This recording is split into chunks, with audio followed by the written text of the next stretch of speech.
Өмір көп түрлі күйге түскіш көңіл неткен.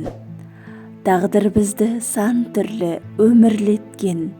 Өтірік, шындық адал арамыздың. Жандары бар жағаласып желінде өткен. Бірі дана, ал бірі дараланған. Ал сынақ кейбіреуді қамап алған. Бақыт қой дүниенің сарайына біліммен кірпіш болып қалан алған.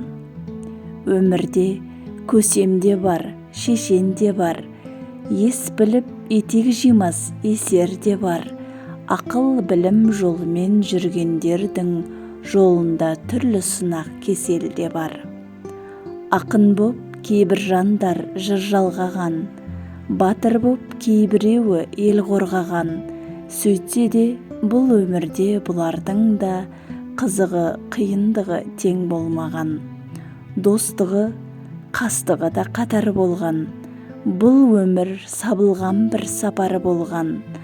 Барлығы бірдей болып кетпесе де, жарлығы жаратқанның қатар қонған.